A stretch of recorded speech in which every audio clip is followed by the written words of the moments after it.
Ja sam Stevan Stanojković, direktor Zemljoradničke zadruge Agro-Dunav Krvko, to je opština Odžaci, zapadna Bačka na samom Dunavu. Mi smo Zemljoradnička zadruga koja je osnovana 1950. godine. Ovde sam čuo jedno razmišljanje da to nije bilo dobro. Ja tvrdim da je to bilo jako dobro, sve dok nije počelo da biva loše. Jedino što je u glavama svih nas da je to loše, to je recidiv komunizma, jel da, i ono što je stvarno istina bilo je po direktivi, a to se mnogima u startu ne sviđa. I sada tek ove nove zadruge koje se formiraju, znači formiraju se na dobrovoljnom principu, ne više po ničoj direktivi, tek mislim da će biti dobre.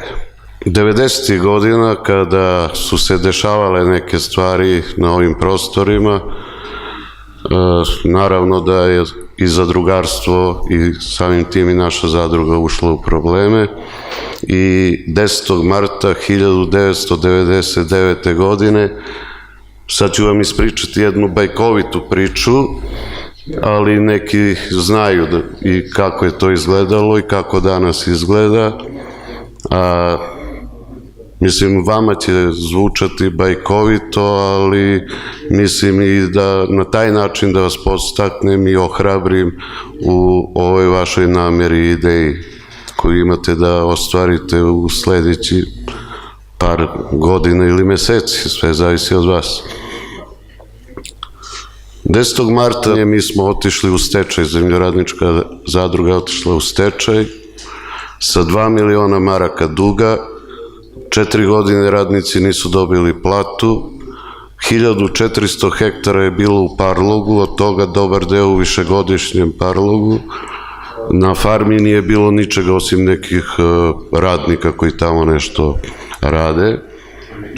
Od mehanizacije nismo imali ni jedan ispravan traktor. Sve što je moglo da se pokrade je bilo pokradeno. Odatle smo krenuli, takođe bez ičije pomoći, osim Zadružnog saveza koji nas je tada podržavao pre svega u pravnom smislu i u zakonodavnom smislu. Za 2 godine od 120 zadrugara ostalo je 104 zadrugara trenutno. Upravni odbor ima 5 članova i ja kao direktor. Mi smo uspeli da vratimo sve dugove i danas imamo tih svojih 1800 hektara zemlje, od toga je 700 hektara u navodnjavanju, to su visoki sistemi, jer je naša pretežna delatnost ratarstvo i to semenska proizvodnja. I radimo nekih 700-800 hektara u zakupu. Imamo trenutno 90 zapošljenih ljudi i cela proizvodnja nam je semenska proizvodnja. U svom sastavu imamo doradni centar gde dorađujemo semena i to što mi proizvedemo i plus druge kompanije što organizuju proizvodnju na drugim lokacijama, dovoze kod nas na doradu i pakovanje. Imamo farmu krava muznih, 400 grla i od pre 6 godina smo krenuli i u voćarstvo i to isključivo trešnju radimo. Imamo 10 hektara najsavremenijeg zasada. Mi jesmo sada solidna zadruga, nemamo toliko snage da možemo da se širimo i da kupujemo zemlje koje trenutno u Vojvodini baš i nešto nema na tržištu, a i ako ima, postoje mnogo jači igrači od nas koji će kupiti.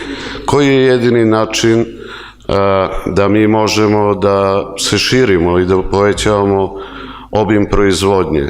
Usput da vam kažem da je trenutno naš obim proizvodnje negde oko 6 miliona eura godišnje. I Jedini način je voćarstvo, zato što 1 hektar voćnjaka vredi kao 20 hektara ratarske proizvodnje. Zemljoradnička zadruga Agrodunav je ostvarivala sredstva i ostvaruje i dan danas.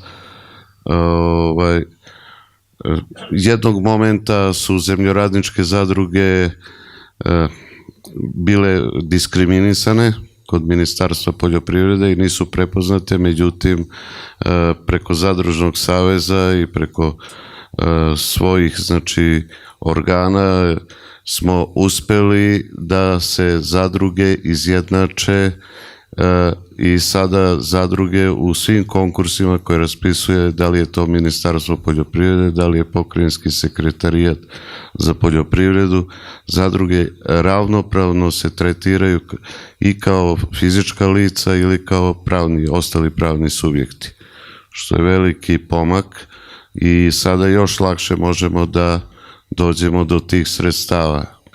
Pisali smo projekat za proširenje stočarstva i dobili smo ta sredstva i kupili smo na osnovu toga 50 steonih junica simentalske rase. One su sada, sve se već otelile, digli smo proizvodnju mleka, imamo novih 50 teladi i imamo nameru da vremenom preokrenemo da ceo fond stočni na farmi bude simentalska rasa. Neki nam to zameraju, mi znamo zašto to radimo, jer mi imamo 700 hektara u navodnjavanju, na dobrom delu radimo 2 žetve i naše zemljište je uz Dunav teškog sastava mehaničkog i ako ga još toliko raubujemo, a ne radimo na njegovom poboljšanju, a to je jedino sa stajnjakom, onda to dugoročno neće biti dobro i onda našoj deci nećemo baš imati šta da ostavimo i čime da se bave. Tako da iz tog razloga pre svega imamo nameru i da još više širimo farmu, jer i tih 400 grla nam je malo. Tako da naravno da mogu da se dobiju sredstva, naravno treba se napiše projekat, da budete, da ispunjavate one osnovne uslove i kriterijume, sredstva postoje i to sve više i više. I vi sigurno ćete uspjeti ako verujete u to i ako imate međusobno poverenje.